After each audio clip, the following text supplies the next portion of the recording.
I've been looking forward all week to introducing you to my guest. It's Roy Hudd, the actor, writer, comedian who's come a long way since he was taught bricklaying at Croydon Secondary Technical School in the Not late very well. 40s. Not very well, he No. says. Anyway, you're most welcome, Roy. Thank you very, very much indeed for joining us. Well, it's nice to be with you, Sean. I'm going to say, this is like a return to old stamping grounds for me, really, because I was in the RAF, just down the I road. know. I did my national service at Waterbeach. Yeah. We went back there a few years ago. It's all been built over now. There's no question about that. But we're very happy times there. And it was where I first really started to do shows, was at RAF Waterbeach.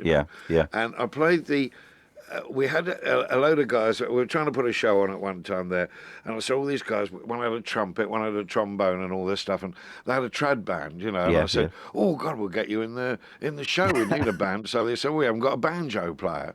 Yeah. So I said, "Well, blimey, how does it take to play the banjo?" I said, "Well, nothing." They said, "Come up on Thursday, we'll teach you to play the banjo." So they got hold of a banjo from somewhere, and I used to sit in the back of the band, with an exercise book with all the chord symbols drawn on and play. And it was the first time I ever earned any money. Good was old round boy. here. The first gig I ever earned any money at was at the Corn Exchange March. Oh, right. The Corn Exchange at March. Good on you. We got £7.10 between six of us. And we played for about 3 weeks for that, I think. Look here, let's go back to the beginning, but delightful anyway. Well, in fact, we'll come back to national service in a bit, perhaps. Where were you born? Well, Croydon in Surrey, and I've never forgiven my mum for moving from the East End of London about a fortnight before I was born. I'd have been a Cockney if I'd have been born, if she'd have stayed put. But she didn't. They moved out to Croydon, so that was that was where I was born. Right next to the Oliver typewriter factory, our house, wasn't it? It's still there now, actually. Good And on my you. gran used to say, "About bloody right," and all she said, "You born next to a typewriter factory, you've never stopped bunnying." She said, "Since you arrived on Earth," she said, "it must have affected you." If you, we'll come to your grandmother in a bit because I certainly want to do. But let's I know your mother died when you were very young. Just talk to me first about your parents before we come to your grandparents. What do you remember of your mum? Well, my mum I remember quite well because, she died during the war, and I suppose I was about 5 or 6, and I can remember going to meet her when she came out of the hospital with my brother, who's younger than me, so I can remember that very well. Yeah. And then we were sort of all evacuated to Northampton, a little village near Northampton. And, this was it. My mum really was the Jimmy Cricket of her day, because she always sent letters, all the time, the letters. Yes. And they were always full of old gags, these letters. Right. And I always remember, the one I always remember, it said, "If you look in your overcoat pocket," thanks, sir, "a cup of tea just arrived." What about it's that, won't mate? it? No, Technology. rubbish. Yeah, mate. Technology. I tell you, look at that. Look at this. Look what's come now. Oh dear. Look at them dried fly cakes. I like them. You shall have one. Yeah, where were we? Mother Richard? and the gags. Oh, that's right, the gags, yeah. And I always remember it said in this letter, I've still got the letters, and it said, "If you look in the right-hand pocket of so-and-so, of your overcoat, you will find something funny." It was a tanner or something like that. Yeah. It always used to have little treasure hunts to try and find things. It said, "You will notice that I have cut all the buttons off your coat." Your overcoat, because it was too heavy to send by post. It would have been too expensive. P.S. You will find the buttons in the left-hand pocket. So she's a nice lady, wasn't she? So before, as I say, before we come to you now, why then, if I can ask, why weren't you brought up then with your father? He was obviously a widower. He was in the war. He was in the war. That was during the war, you see, and he went off to Italy in the army. And we only saw him a couple of times when he came back because my mum died during the war. Yeah. An aunt and uncle adopted my brother. My gran stuck with me, which was terrific from my point of view, lovely from my point of view. And my dad came back and married again, and we hardly ever saw each other after that. Let's talk about your grandmother. I know that you're anxious to pay tribute to what she did for you. In this regard, perhaps we share a little bit of something in that my grandmother lived with us for many years and in many ways brought me up. Yeah. And I know what a debt I owe to her. And I think that you have similar views. Well, don't you think, Richard, that everybody should, if they had the choice, would go for it, be brought up by their grandma? 'Cause, point one, you can get away with murder, can't you? They think kids are lovely. Yeah.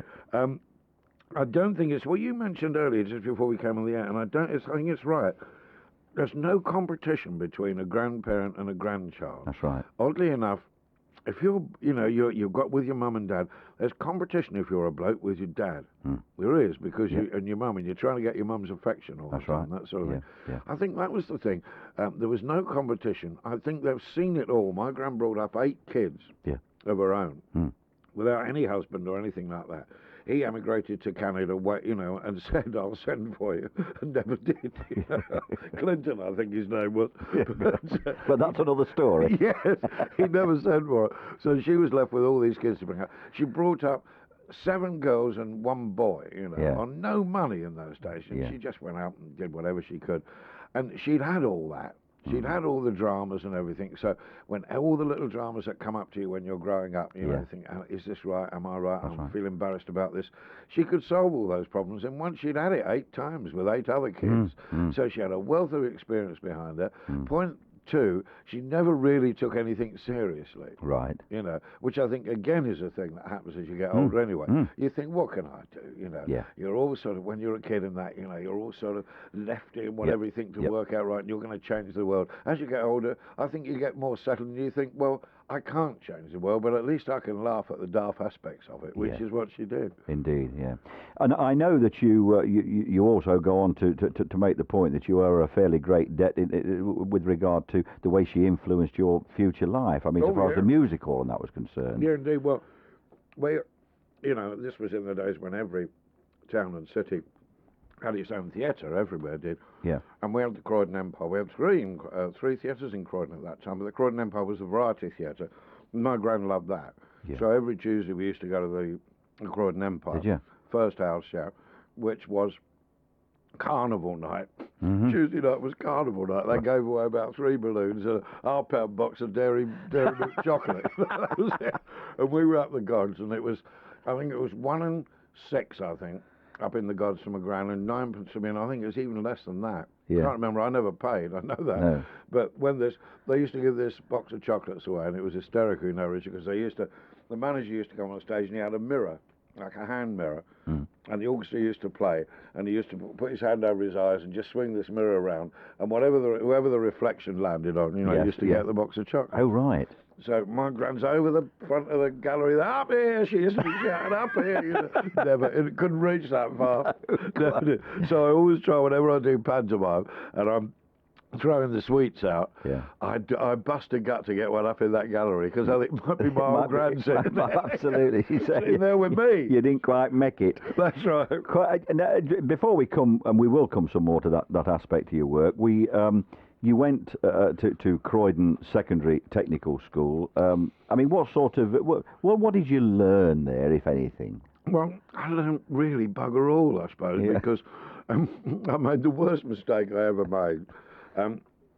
We were talking about it today, and I think the worst mistake I ever made was I passed the 11 plus, which was the old thing, and you could go to grammar school. Yeah, that's right. And I said, oh, no, I don't want to go to grammar school. I wanted to be a bricklayer. So, my old man was a carpenter and joiner, and we all thought that was the right way around. So they said, well, if you wait a couple of years, they had technical colleges then you could go to if you passed at 13, like a second shot. That's it, yeah. If you hadn't got any brains, you could do. You could get them if you got the brains by 13. That's right. That's exactly right, yeah. I didn't even get them then. Well, I don't know how I got in there. I think the old man must have had influence, But anyway, so we got there, and I went to the technical school, and of course when I got there, I thought, what am I doing here? I don't want to learn how to lay bricks and make, do carpentry and all that stuff. No. But then I was really sort of hooked on sort of show business, really. Yeah. Never thought I would go in for it, but I mean, I did love going to see shows, and I joined a boys' club, and we did amateur shows, stuff like this. And somehow, I suppose, at the back of my mind, I thought, I wonder if I could do this for a living. Right. I mean, I was dead lucky, because all the people who, people are wrong. Young people are so wrong to dismiss old people and say, they're old, they've got nothing to teach me and all that. The joy is seeing people like, B&Q and these big shops now putting old boys in charge of departments. Indeed. Well, I mean, it's great, isn't it? When of course it is. Of course it is. Do-it-yourself shop. Of course and there's an old boy, sir, who's done it a million times. Right. Absolutely. And he says, no, you don't want a 3/4-inch flange there, mate. You said you want a backbiting. Absolutely. And how long have we been learning this? It took us 100 years to learn it. That's right. That's right. So it's so important. You learn an awful lot from older people like that. And I went to join a boys' club, went to play table tennis. And we had an old pro there. He'd been in the business for donkey's years, you Yes, know, about yes. 40 years, and his hobby was running this concert party at Right. the Boys Club. Yep. Well, you can imagine, can't you? It was marvellous. It was the greatest sort of start you could ever have. I mean, he should have done it for a living. He should have started a school for comics, you know. Yeah, yeah. But he was brilliant. And he obviously spotted something because he said to me, you ought to do this for a living, you know. Yeah. And I said, yeah. And I never really thought terribly seriously about it. But we used to do a big show every year where a lot of the stars used to come to raise money for this boys' club. Mm-hmm. And we used to do like 10 minutes to start. Right. To start, you see. Yeah, yeah. Like a running along on the crest of a wave, you know, that sort of opening. And the next act on was Michael Benteen. Right. And I saw Mike about 4 or 5 years ago, just before he died. I've never seen him since then. No. And as we came off from doing this boys' club thing, he said, "You ought to do that for a living, young man." He said, "You're very funny, you know." No. So I said, "It was you." He said, "Me?" "That's right." He said, "Go on, blame me." He said, "Michael Benteen, keep it quiet," he said. But that was really the first scene, I suppose. So that I wonder if I could do it for a living. What was there perhaps you're not able to answer this question, but I must ask it anyway, because you, in the nicest possible sense of the word, appear to have drifted in the right direction. Was there a day when you actually, stuck your spear in the ground and said, "No, this is the way I'm going"? No, I don't think there was. No, I just wondered. Don't think there really was. It just progressed. Yeah. But I mean, I bet you when you were sort of, 15, 16, you never thought you'd be doing a radio. That's a fact. That's a fact. I didn't. Was the radio when you were 16? Well, well, yes, it was a crystal with it, and you turned it. No, never mind. But like some of the rest of us unfortunates, however, at about this time, Her Majesty intervened. Yes, that's right. You see, there was that little buff envelope, wasn't there? Yes, That's right. You are required to. Yeah. Well, I went into commercial arts, when I left school. I was always quite good at that, and so I went into commercial art, and I studied lettering and layout. Yes. And the chap, they used to give me one afternoon off a week, as long as I, went in an evening as well, at the London Polytechnic. Yep. And I mean, that was my one claim to fame in the art world, that the chap who taught me lettering and layout was a man called Harry Beck. Yes. And Harry Beck was the man who designed the London Underground. Indeed. map. Yeah. Brilliant. I mean, the most brilliant piece of design ever. It is. Yeah, That's still there. Well, that's right. And Absolutely. they've tried other things, That's the great thing. Yeah. They tried other maps, so we've got to bring this up to date. Everybody got lost again. It was the simplest way, wasn't it? District line green, That's right. That's right, yeah. Central line red. It was a brilliant idea. Yeah. But so Harry sort of really, was a wonderful teacher and a great guy. Yeah. Yeah. And we were at the Poly, right opposite Broadcasting House where Right. we used to learn. And we used to look out the window and see that big statue outside Broadcasting House, which was carved by the great sculptor Eric Gill. Yes. This guy, and I saw it in the paper the other week. The guy who modelled for that nude figure outside died the other week. Yeah. He was about 92, yeah. Well, he had the biggest whatchamacallit you've ever seen in the world. If Eric Gill was doing it properly. That's what it may have been exaggerated. We shall never know that. Going over the top. Over the top, But no, absolutely. the thing was, while I was in the RAF doing the National Service, they gave me a year exemption, to sort of finish this course. But while I was in the RAF, some swine invented letter set. Oh, right, I do. Yeah. So that was the that end was of a another finishing beautiful you. career. Yeah, that's right. Yeah. And suddenly anybody could do lettering, really. Do you? I have to ask. It's almost a standard question with my guests. I've got to ask it. Did you?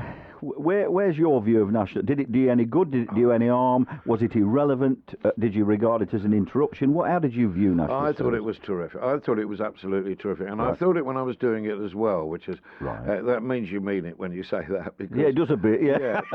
I mean, it's always the old thing, isn't it? People look back and say, "Oh, wonderful day." Well, they weren't really road colour spectacles and all that stuff. I know. Yeah. But it really was, as far as I was concerned. You learnt such a lot. You see, you learnt one thing. You learnt the art of living with other people. There were 30 of us in this one room. That's it. Now, it was everyone from sort of guys who were all set to go to university to guys who could hardly read or write. A real cross-section. And somehow you had to learn to survive, with those Absolutely. people. Yeah. And so I think it learnt you an awful lot about getting on with other people. And really, I mean, I did a lot of shows in the RAF as well. Yeah. Amateur shows and things, so it taught me a hell of a lot. And I mean, I'm still in touch with a lot of the guys I was in the RAF with. Yeah. We remain good pals all this time. Let me say, given the fact that, I mean, as we said earlier, I did national service as well, and it. Aiden, you went. Aiden, yeah, got a medal. Oh, got a medal, Did me. you really? They didn't do a medal for water bees, did they? No, they didn't. I'll tell you what, though, I was going to... Because of your interest in show business at that time in there, did that cause you any difficulties in the mob? Because it could have done, couldn't it? Oh, yeah. No, I don't think it did because it wasn't that serious at that Right. time. Don't forget, I went in there and I put down commercial artists when they Right, said, yeah. what are you doing in Sylvia Street? So it didn't bother too much. Yeah, I see. Doing amateur shows in the RAF was terrific. You know, because I started off playing the banjo, then I did bits of comicking in the sketches and all this sort of stuff. Cambridge was a great place to be because we had the little variety theatre in Cambridge in those days. Yes, you know? indeed. And that was the first time I ever saw Jane of the Daily Mirror. Oh, right. Yeah, the nude model was Jane, in that's Cambridge. right, yeah. And it was terrific. So, and, you know, the students were all loved it when there was a strip show there. They were in like mad sending it up, you know. Yes, of course. But I remember us all sitting there, and Jane from the Daily Mirror used to have that little dachshund. That's Dog right. with her, you That's know, right. Fritzy Yeah. Fritz, was yeah. her dog, you know, and the curtains opened and it said early morning or something. The announcer said, you know, and she was just bending over just to stroke Fritzy, and as she bent over, one of these students in the box had a great bit of calico and went. You know, I mean, the place fell apart, and so did she. So did Jane fell apart. And we all thought, oh, we like her. She's all right. Quite. Now, when you were released, when you'd finished, When you were released. well, I always regard it as That's that right. It anyway. was really, wasn't it? What? A lot of guys thought it was a waste of time, you know. Yeah. And a lot of guys, I think, wasted that time. Yeah. Do you know people who sort of highly bright people and that who've been to, you know, went to Cambridge University and that said to me, well, in effect, you had a crash course at university almost. I suppose and you're I right, said, you're yeah, right. without the bloody education. That was the thing. But they said, what university does for you, in effect, is teaches you how to get on with other people and all that sort of thing, to interact with other people. Yeah. They said, well, you had that in national service. Without which I a suppose doubt. you did, Without a doubt, yeah. But some people did waste that 2 years, Richard, and I think it was a waste if you didn't use it as best you could. Some just sort of sat there and marked time and thought, you know, this isn't my career, starts when I finish it. Nothing to do with career. It's to do about learning to get on with your fellow man, really. Would you, just in passing, would you have it back? I would, yeah. You would? Yeah, I would, because, I mean, what was wrong with it? This is the point. This is what people say. I've only ever seen it do people good. Right. I never saw it do anybody any harm, except the people who didn't embrace the opportunity that it gave Yeah. them. I've got to go some of the way with you. I've always said it most certainly didn't do me any harm. I've also said that I can't remember it doing me much Any good, yeah. But I'm not. I'll go some of the way with you for sure. Yeah, and well, certainly I don't lay there at night thinking, my God, that was time wasted. I don't think it was that at all. I mean, some people do. Some people still do think it was time wasted. Well, No. it depends how you approached it. It really does. Yeah. I mean, if you looked upon it as a way of learning how to live your life and get on with other human beings, then it was the most exciting time. What about when you came out? What about Eddie Cunningham? Was it your first? Yeah, it was my pal from the Boys Club days. Yeah. Talk to me about you. Well, formed a partnership with him, I think. Yeah, we did. Yeah, well, we'd sort of kept in touch all the way through the RAF days. We did the amateur shows at the Boys Club together, you know. Yeah. And Eddie used to come up sometimes when we were doing the shows at Waterbeach and come up and do the turn with me. Yes. The double act and everything. Yes. But I remember walking down that road outside Waterbeach camp there, and they had a Spitfire. You know, just outside the gates, you know. Yeah. And I remember walking down there, and everyone else said, oh, we're getting demobbed tomorrow, and all this. And I got nowhere to go, you know. I got nowhere to go. And I can remember walking down that road with this little case in one hand, you know. And thinking, where do I go from here? I suppose I better go to London. Yeah. Because my gran had died, you know, my family had all sort of split all the place. I honestly got nowhere to go. And I got off at the train in London. I thought, well, where do I go from here? Oh, well, Croydon. And I was born in Croydon. So I walked down there.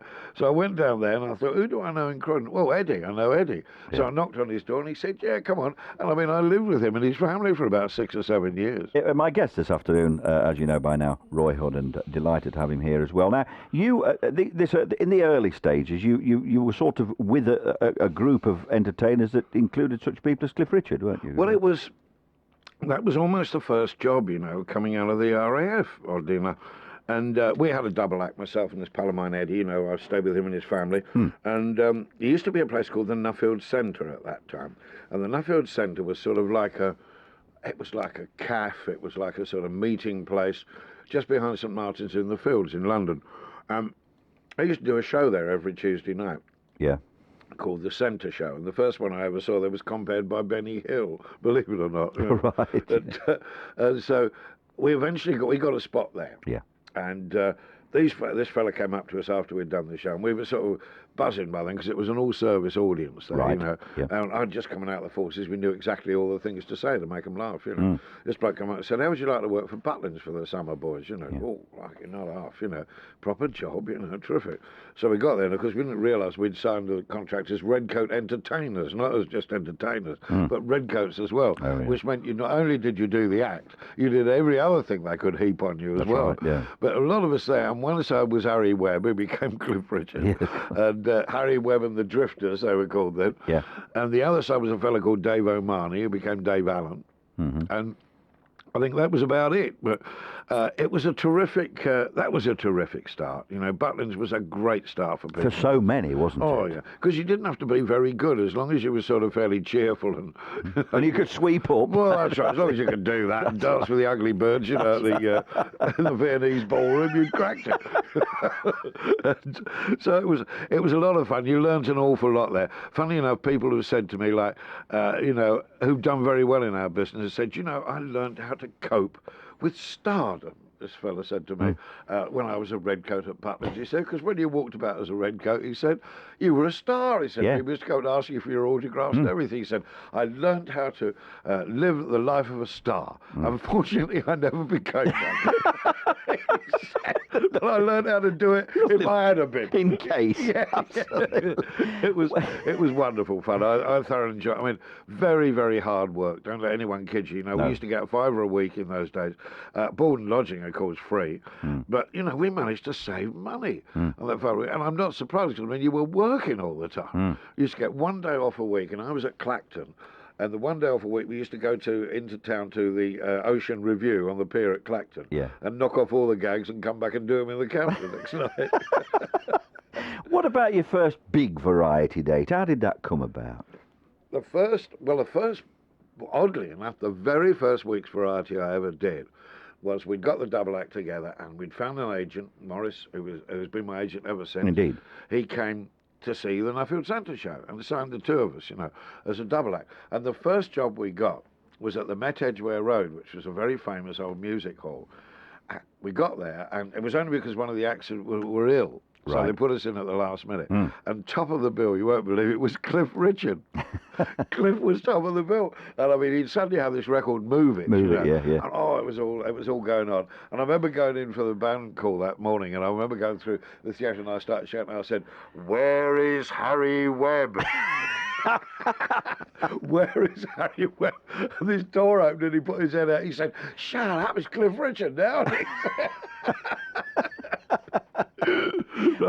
There was a girl there. This was in the sort of when he first sort of hit it big, you know. And I mean, people were doing silly things. It was all young people, young kids outside the stage door and everything, you know. And it was weird because you had this sort of young swinger sort of topping the bill, and a lot of funny old acts on the bill as well. You see, but we went quite well because we were about the same age as Cliff, you see, with the kids. And we were coming out, and this girl said, "Here, mate, give us your autograph," you know.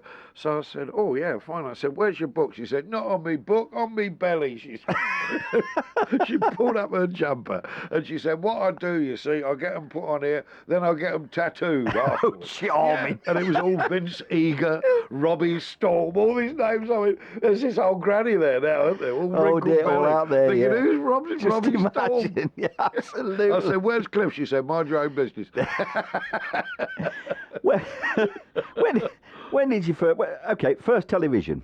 Can you remember that? What was that? The first television was for ATV, and it was a series called Bid for Fame. Right. It was a series, and we did the double act there, and the Bid for Fame failed because we never did another one. But oddly enough, the chap who was the set designer for it was, I can't remember now. He finished up and he got an Oscar for something years later. Right. And I've still got a drawing he did of me and Eddie when we were rehearsing, and he did a drawing. I've still kept it, so might be worth a fortune somewhere. No doubt about it. Antigone, I think his name. Antigone, yeah, but worth a few bob then, Roy. Should Worth be a all few right, bob. shouldn't Yeah. I dare give you £half a crown for that. But then the big one, of course, really was when I sort of turned solo, because Eddie sort of said, look, he said, you're really keen on doing this, aren't you, for a living, this show business? And I said, yeah. He said, I'm not really, He said, I'd sooner starve at home, he said, than go out on the road. Starve at home, he said, I don't know what we're doing. I'm doing, he said, no, I'll encourage you. And he said, I'll give you all the help I can. I stay with the family. And they did,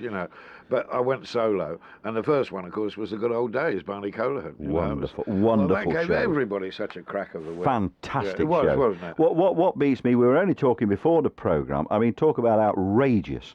18-year waiting list when it closed. Yeah, you tell me. You just can't. Now, interestingly enough, and you may have met him, I mean, I've got some knowledge about it, because my cousin is Neville King. Good. And yes. he's talked so many times about it. Brilliant performance. Yeah, he is good. He is good. Someone sent me a tryout script Yeah. of a show, and it's supposedly set in a home for old pros, old performers. And it says, Tommy somebody or other, the ventriloquist, suggested casting Neville King. Yeah, quite. So, and I said, God, if you could if it comes off the ground. Yeah. Because what a funny man. He's a wonderful man. Yeah, very funny. A brilliant funny man. Yeah, he's a good old boy, boy. But anyway. And the brother Walter Act, of course. Well, indeed, absolutely, yes. I keep nudging him, but I don't know whether to come across that. I keep giving him a nudge. I haven't seen Neville at Rats for ages. I mean, I think interesting. He's been actually, if he's not there now, he's just about coming back from Las Vegas. Really? Well, I mean, he's been with Donald O'Connor. Really? He's done a tour with Donald O'Connor. So, because he said to me, he said, have you ever been to Vegas? And I said, yes. He said, because some of this is there. He says, is it good? I said, you want to go? Because it's anyway, that's Neville, not you. Hear what happens when he comes back. Well, there you are. Well, do you know, I've got to tell you a story about Neville. Go on, brilliant story. This was. We were up in Liverpool, and I was doing Pant Up in Liverpool with Frank Ifield. Yeah. And Neville was with the Black and White Minstrels. That's at it. The He other was. theatre, right? Yeah. So we got there, and this bloke came up and he said, "Will you do this concert?" He said, "It's a lunchtime concert." And I said, well, we've got a matinee and all. He said, no, mind, you can finish the first half. He said, you'll be all right. At the League of Well-Doers put this concert on. The League of Well-Doers. I mean, I asked you about Victorian London, and it was at the Philharmonic Hall in Liverpool. So I go up there, and I finished the first half, and I said to Michael, who was working me, I said, we got to hang on, Mike. I said, because Neville King's opening the second half. I said, I've never seen him on stage, only ever seen him on the telly. Yeah. So anyway, we sit there, and we were waiting to watch it, you see. And I start the second half, and on comes Neville. And they had the police band and the police orchestra in it. Right, and Neville said, look, I haven't got an accompanist, he said. He said, would you play the piano for me? You see, this policeman, who was a pianist in the police orchestra. So he said, yeah. So he comes on with Grandad, he introduces my accompanist, Detective Sergeant, whenever he was. Bloke, great big bloke, come on, with a bow tie, but with a police shirt on and great big feet, big black feet. And he comes over there and he sits at the piano. Yeah. And Grandad starts doing his act and he said, who is that geezer? I said, Grandad at the piano. He said, oh, never mind that. He said, well, never mind, he keeps looking at me. He said, never mind him looking at you. Anyway, he said, if he looks at me once more, he said, I'll have it. I'll have it. No, don't be silly. He said, don't be silly. He said, he's done it. And he shot across the top of this piano, on top of the copper. The copper's on the ground. The copper only gets out his truncheon, doesn't he? He starts hitting the dummy. Well, we came up, Michael and I, we're in tears, and we came off, and Neville's laughing, putting the old Grandad away and everything, and this copper's all red-faced, Yeah. And I said, when you walloped the dummy, I said, that was the funniest I've ever seen. He said, I didn't know the little bugger was going to go for me, did I?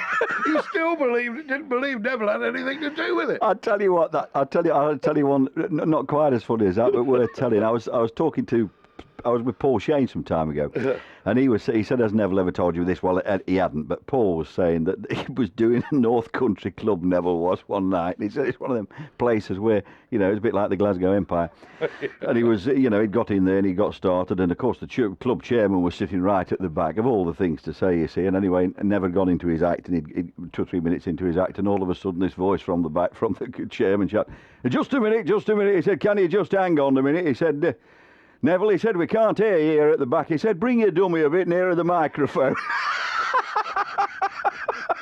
Absolutely right. Wonderful stuff. Do it all the time, don't they? Anyway, we must get on, else we'll get nowhere. If we look across your career, never mind Neville and all the rest of it, if we look at, musicals, farce, Shakespeare, Stop Hard. Got to keep on moving, Richard. Okay. Keep moving, they can't catch you. I know that, but, it must be... It must be difficult to go across all this lot, isn't it? Do you find it difficult? No, I haven't found. I've never found it difficult, and that's not sort of being big-headed No, or no. anything. But it's just a question that, you were saying earlier. Do you remember actually putting your spear in the ground and saying, Yeah. "I'm going to go for this job"? Never did that, and I never did it once I got into the business. I never said, "Right, I'm going to go do a bit of acting here." All these things have happened by accident. People have rung up my agent and said, "Would he be interested in doing this?" And 9 times out of 10, if it was something I hadn't done before, yes, I'd be interested in doing it. We had a long sort of sit down last year, myself and my agent, and I said, "Look, what are we going to do here?" I said, "I suppose I ought to be thinking about retiring." He said, "What are you talking about retiring?" He said, "You'll never bloody retire." He said, "You're not interested in retiring." I said, "No." And I said, "Well, what do we do next and all that?" And he said, "Well, let's sit down and think what you've done over the 40 years." And he wrote everything down, and he said, "You could have had a more successful career."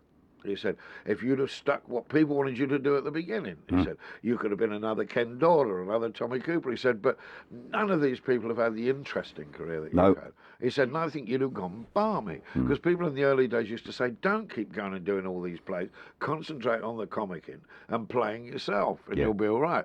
Well, I couldn't bear that. I mean, I wanted to do different things all the time. So whatever happens at the end of it, at least I can say it was interesting. And you've done them all. It was interesting, yeah. Okay, if we take that a stage further, then we look at it again, as I say, musicals, farce, Shakespeare, Stoppard, Dennis Potter, all this lot. What do you prefer? I think what I'm doing at the very moment that you're doing it. I think that is the thing, I've always enjoyed the work terrifically. I've never got over the fact, I know it's the oldest cliche in the business, but I've never got over the fact that people paid me for doing it. I've never been able to understand that because I've always enjoyed it so much, Now I'm doing this little tour with the Hiss and Boo musical company, who I work with quite a lot. Yes, I know. And so we've got 2 nights in Cambridge. That's Friday night and Saturday night. That's tonight, isn't it? Yeah. Thank you. You go there tonight. Yeah, I've got to think you go there tonight, Roy. I'll think of something to do. Yeah. So we're there Friday and Saturday, And I love working with the company there. They're really good. He puts on a real music hall bill. Yes. The chap who does it in Weston, Yeah. He has singers, he has comics, he has character people, he has jugglers, he has all sorts of things. It's an old-fashioned music hall bill. Joined at the moment by Roy Hudd, and delighted so to be. Roy, we've talked about many bits and pieces one way or another. Let's talk now about the awards. What is it? Sony's British Comedy Awards, Best Actor in Musical for the performance in the Bud Flanagan thing, which is not surprising. Well, I think the luckiest break I ever had really ever in the business was doing the news headlines, Yeah. Which it's October. Chris Emmett, who's the great sort of historian of the news headlines, worked it out. It is October of the year 2000, and we'll have been on the air for 25 years. Yeah. Now, that happened like everything does in our business, totally by accident. A chap called Simon Brett, Yes. who's become a very successful author. Writes these detective mysteries and stuff now. But he was a producer, with Ellie, and he rang me up one Monday morning and said, "What are you doing Thursday lunchtime?" I said, "Nothing." He said, "Why?" He said, "Well, I've got an idea for a show." He said, "It's going to be all topical sketches and stuff like that." Right. And I said, "Oh, yeah." He said, "I don't know what I'm going to do." He said, "But I've got some writers in mind." He said, "But all I've got is a title." He said, "The news headlines." I said, "I'll do it." I thought, because no one else can do it, can they? Quite. And so that was nearly 25 years ago now. And I mean, it's been the most exciting thing that ever happened to me. It's won every award you could possibly think of that you could possibly win. Yeah. I work with wonderful people in it, I mean, girls like Janet Brown and Alison Steadman was with us for about 7 years, Alison, before she became a film star, Then June, of course, and Chris, and I think Jeff's done a couple as well, Jeff Holland, yeah. But, I mean, it's been mostly Chris, myself, and for the last 14 years it's been June, and I think she's got chances, You think after 14 years? You'll keep her on a bit? I think we might keep her on, Might be a good idea, really. She is an incredible girl because you stand next to her and you play a sketch, and if she's playing Barbara Windsor in a sketch, she starts to look like bloody Barbara Windsor, when you're standing next to her. I know what you mean. If she's playing Barbara Castle, she starts to look like Barbara Castle. To get the voices, she has to look like her. I know what you mean, yeah. Incredible. And Alison Steadman was the same. Amazing, talented people. And an incredible amount of writing you've done as well. I mean, the Weston and Lee thing, the musical about wonderful Stephen Foster. Oh, no. I mean, you know, the man's story is unbelievable. It is. It's a fabulous, fabulous story. Both beautiful and moving at the same time. Terribly sad, yeah. Terribly sad. Do you? So, if we look at the writing for a minute, I mean, do you? Because I mean, I've done a bit of scribbling. And I, quite frankly, hate it. So do I. Because you sit there and there's nothing on the screen, is there? Yeah. No, I agree with you. How do you... I agree with Richard. Do you start by... I mean, how do you discipline yourself? Do you start in the morning and say, right, it's 9 o'clock, I've got to write till 4? I honestly don't Or know. how do you do it? I honestly don't know. I mean, I've asked so many writers... And you do find that most sort of professional, really, you know, guys who do it for a living, they do discipline themselves to a fantastic degree. Yeah. But I mean, mine's always sort of been, okay, I might sit down there and blast away. I'm sure you're the same. Yeah. Some days I can get 25 pages That's done. it. Next day I sit there, keep sharpening this pencil, keep moving stuff around the office, trying to think of excuses. You know. All that needs tidying up. I think I'll catalogue these books, anything, to stop yourself putting pen to paper. That's right. I think that's probably why we're jack of all trades, probably. Absolutely. Richard, you and I, Yeah, you know. you're probably right. But it's not a bad thing to be. No. I hate the whole process of writing. If I get an idea, I can't get it down on paper quick enough. You know, it's that terrible time lag when you've got to think and you've got to type and you've got to put it in there. Whereas really you just want it to happen. Do you... Now, I don't know whether this is me or whether this is people in general who do this. Are you always annoyed by the fact that it's 3:20 in the morning when the idea comes? And you've either got to get up or you've got to have a dictaphone and you've got to sit there saying, and her next door to you saying, shut up. Yeah, it always is, isn't it? And it drives me mad. It always seems to be in the middle of winter and I go running down the stairs with bloody feet and cold, you know. Terrible to write it down, you know.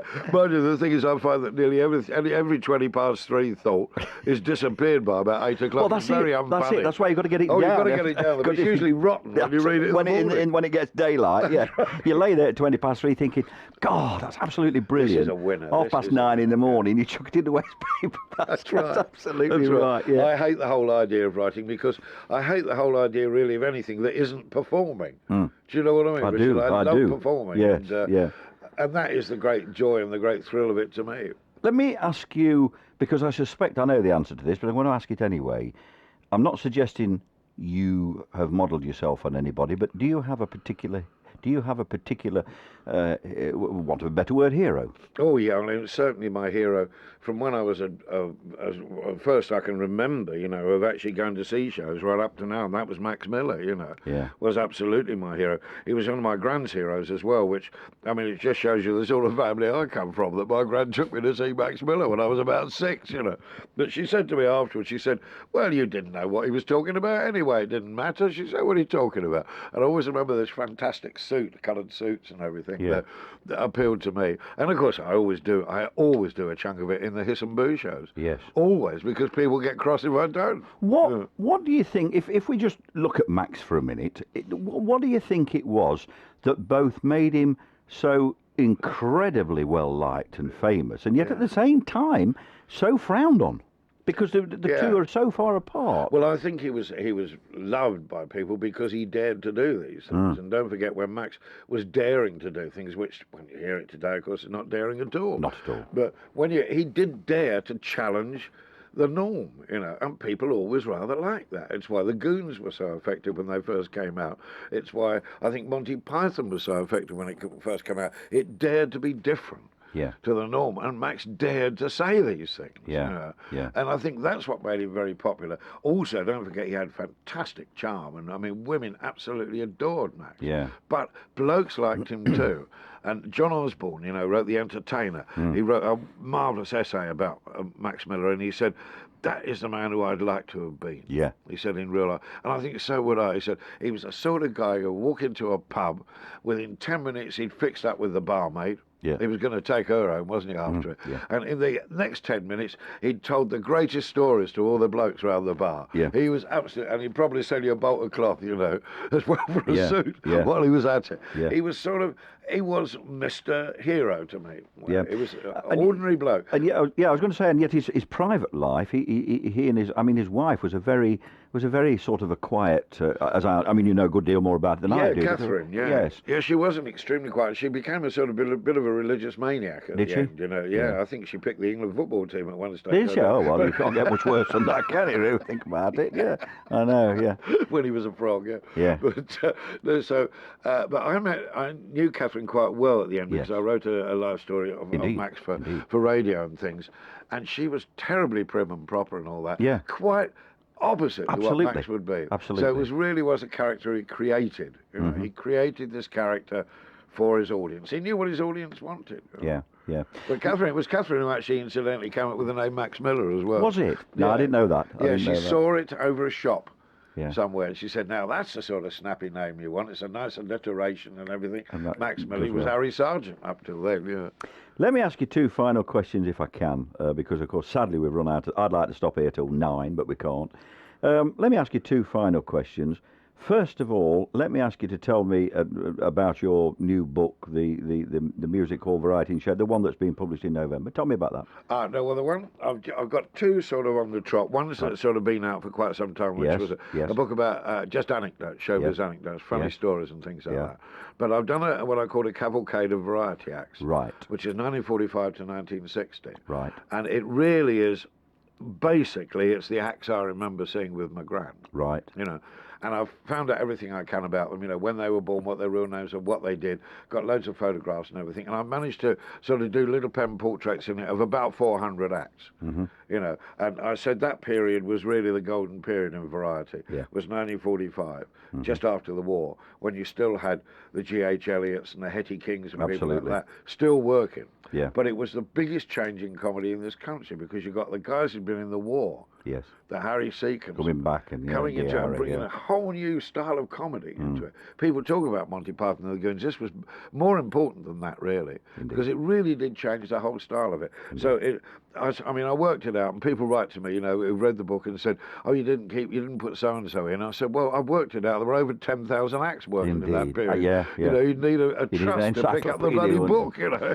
Well, I tell you what. Finally, then, and it must be finally, sadly, what's been the crowning moment?